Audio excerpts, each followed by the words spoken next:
Hey everyone, and welcome to The Explainer. I am absolutely thrilled to have you here today because we're looking at what is essentially a masterclass in structural storytelling.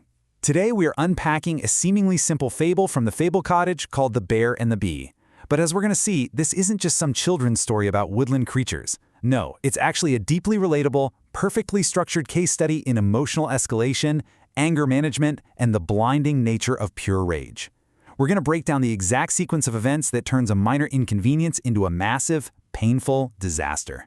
So have you ever just let a tiny annoyance completely ruin your entire day?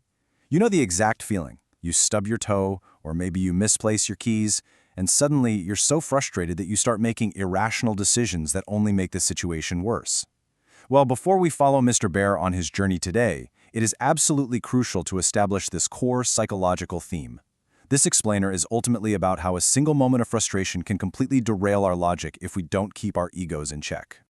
Okay, let's dive right into this. Section 1, the empty honey cupboard. Our catalyst here is super simple. Mr. Bear opens his cupboard, finds absolutely no honey, and immediately heads out into the forest to get some. Which takes us right into Section 2, the first bee sting. Driven purely by his cravings, Mr. Bear finds a hive and just shoves his giant paw inside, which immediately triggers a buzzing warning. So a single bee flies out to confront him, and it sets a remarkably clear, totally reasonable boundary. The bee says, "Hey, bear, go away. This is not your honey." And you know what? The bee is absolutely right. The bear is trespassing, and he's actively trying to steal.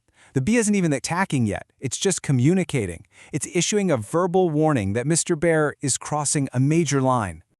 And man, this just brilliantly illustrates Mr. Bear's fatal flaw. It's a total ego trap. Instead of listening to reason, he replies, "I am bigger than you and I am stronger than you too. I can do what I want. Now buzz off." He actively chooses to bully this tiny insect.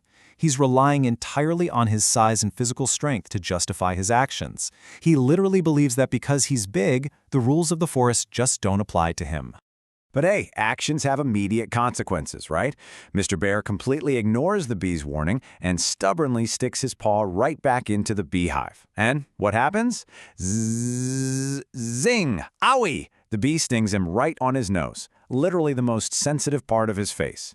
He yells out, "My nose! My nose! Oh, I'm so angry!" And guys, this is the pivot point. The bear was the aggressor, but because he finally faced a consequence for his aggression, his initial annoyance instantly flashes into genuine anger. All right, that takes us to Section 3, Smashing the Hive.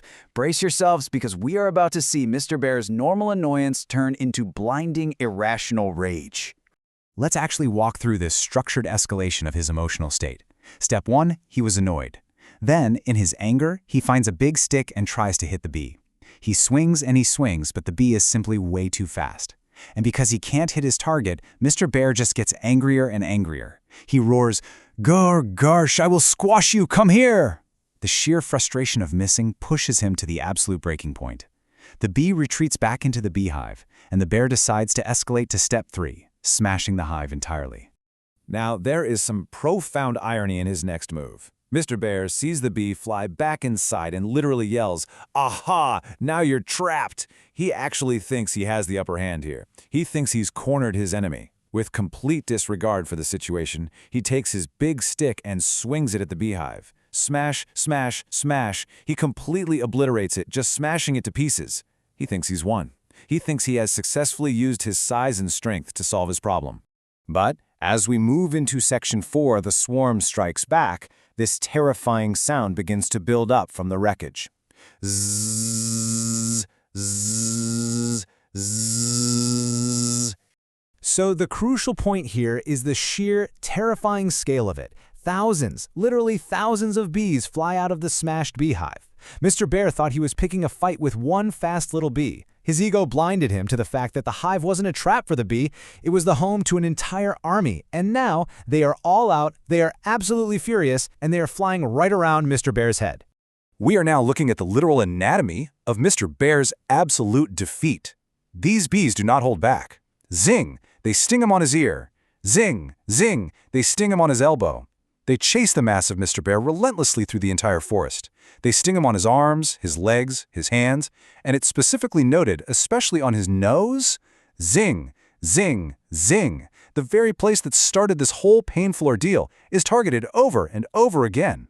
His size and strength are entirely useless against the thousands of tiny consequences he just unleashed upon himself.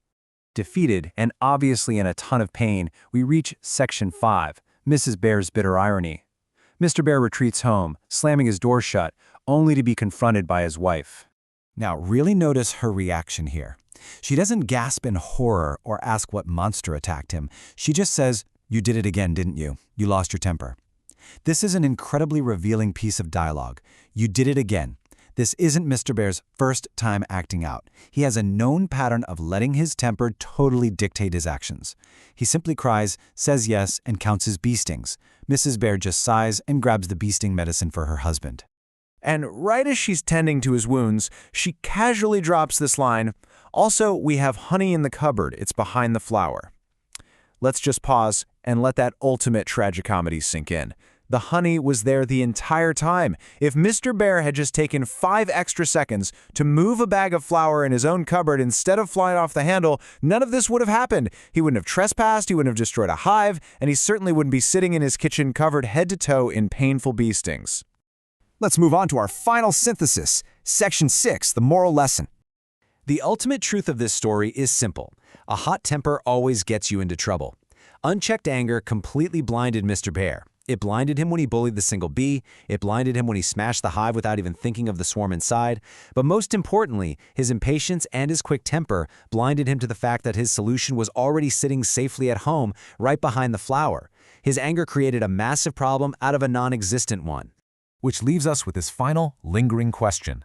What beehive are you swinging at when what you really need is already safe at home? Are you letting your ego and your temper escalate minor annoyances into massive crises? Because it is incredibly easy to become Mr. Bear, swinging blindly at the things that frustrate us. But true strength, that isn't about being the biggest bear in the forest. It's about having the patience to check behind the flower first. Thank you so much for joining me on this explainer. Keep your temper in check and keep learning.